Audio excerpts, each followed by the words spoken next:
¿Qué tal? En esta sesión vamos a meternos de lleno en la anatomía artística. Pero ojo, no como un simple ejercicio de memorizar nombres de huesos y músculos, ¿eh? Para nada. Vamos a abordarla como una disciplina de construcción. El objetivo es claro: entender la figura humana desde sus cimientos, desde su esqueleto, hasta la piel, esa superficie que es pura expresión. Pensemos en esto como un viaje, del análisis estructural a la síntesis creativa. Y para empezar, esta reflexión me parece fundamental. El dibujo va mucho más allá de la técnica. Es en realidad un lenguaje. Es el puente más directo que existe entre una idea, un concepto abstracto y su forma visible. En el fondo, es pensamiento hecho línea. Es ver cómo una intención se cristaliza en el papel. Bien, nuestra ruta de hoy se va a dividir en 4 fases. Primero, vamos a analizar la arquitectura de los huesos y el famoso canon de proporciones. Después, pasaremos a vestir ese esqueleto con los músculos para crear volumen. Luego, estudiaremos la biomecánica, el movimiento. Y para terminar, veremos cómo el cuerpo se convierte en una herramienta para la expresión. Empecemos entonces. La primera habilidad que hay que dominar es una especie de visión de rayos X. Es la capacidad de ver, debajo de la piel, toda la armadura de huesos que define las formas que vemos en la superficie. Es como ver la ingeniería del edificio antes de fijarnos en la fachada. Y para esto, el método de Andrew Loomis es de verdad una genialidad.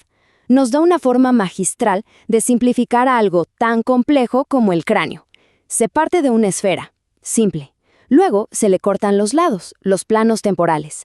A eso se le añade el bloque de la mandíbula, y a partir de ahí se empiezan a definir los planos de la cara. Es, en esencia, pura simplificación geométrica. Esta imagen lo deja clarísimo. El método no es un truco cualquiera, no es algo arbitrario. Es el cráneo mismo, pero llevado a su geometría más esencial. Todas las proporciones de la cara, dónde van los ojos, la nariz, todo se ancla directamente en esta estructura de hueso, no en la piel ni en los músculos. Ok, una vez que entendemos la estructura de una parte, como la cabeza, necesitamos una forma de relacionarla con todo el cuerpo. Y ahí es donde entra el canon de proporciones. Es un sistema de medida ideal, no una regla de hierro, ojo, pero sí un punto de partida excelente para construir una figura armónica. Miren esta lámina. Fíjense en la sistematización que propone Loomis. Con una cuadrícula de 3,5 unidades, define con una precisión increíble los ejes clave. La línea de las cejas, la base de la nariz, el mentón. Lo que antes era intuición, ahora se convierte en un método de construcción muy preciso. Pasemos ahora al torso.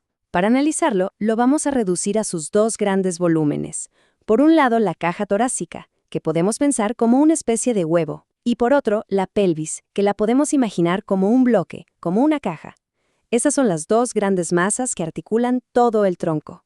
Y aquí viene un principio clave, de verdad fundamental. La relación que hay entre estos 2 bloques lo es todo.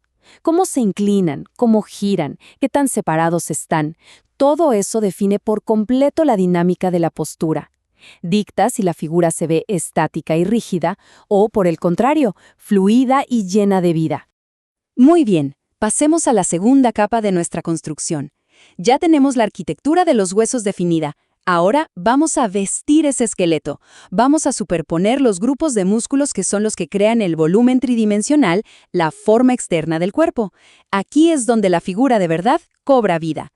A ver, pensemos en los músculos y su función de conectar todo. Un músculo como el trapecio no es solo un bulto aislado. Nace en la base del cráneo y baja hasta la mitad de la espalda, uniendo la cabeza, el cuello y los hombros. Entender cómo funcionan estas cadenas de músculos es clave para que el dibujo sea coherente. Ahora, para crear esa ilusión de volumen, tenemos que pensar como escultores, no como si solo hiciéramos líneas. Modelar significa simplificar esas masas musculares complejas en planos geométricos. Este proceso nos ayuda a entender cómo la luz golpea la forma y cómo la sombra la esculpe, creando esa increíble ilusión de 3 dimensiones. Bien, ya tenemos la estructura y el volumen.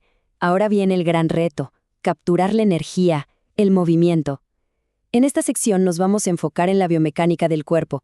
en esos principios que nos permitan transformar una figura quieta en una representación que se sienta viva, que se sienta en movimiento.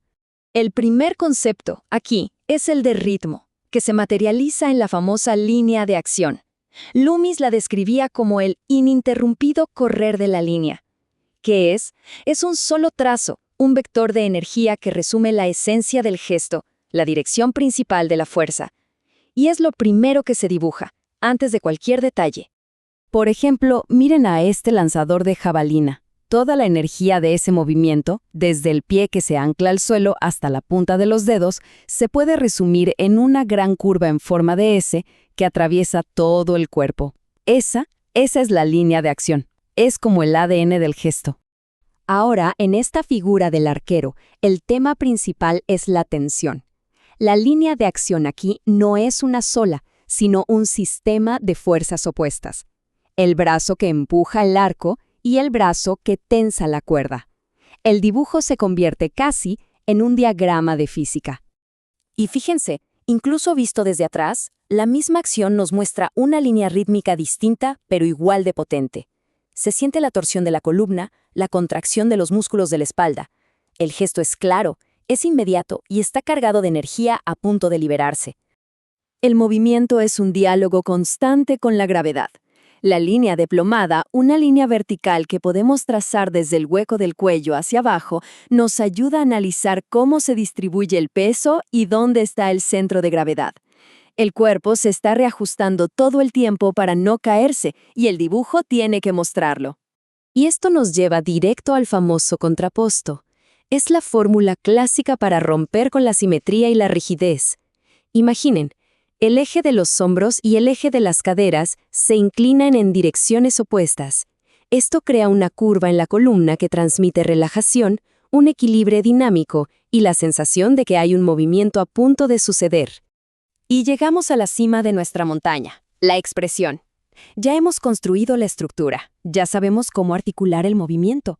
La pregunta ahora es, ¿cómo usamos todo ese conocimiento técnico para comunicar algo más profundo, para darle un alma, un propósito a la figura?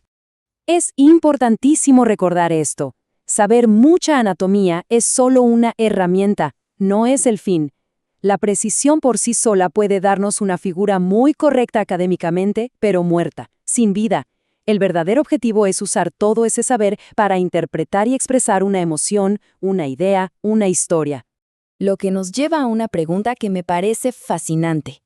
¿Puede una simple línea, una vez que está cargada de todo este conocimiento de la estructura y el movimiento del cuerpo, puede llegar a comunicar un estado psicológico? ¿Puede el dibujo ir más allá de la simple representación y provocar una respuesta emocional? La respuesta, sin duda, es que sí. Al combinar la anatomía, la postura y la calidad de la línea, un dibujo puede transmitir contemplación, puede transmitir tensión o puede transmitir gracia, sin necesidad de una sola palabra. Es justo en este punto donde la forma se convierte en lenguaje, y todo el dominio técnico que hemos visto, finalmente, se convierte en arte.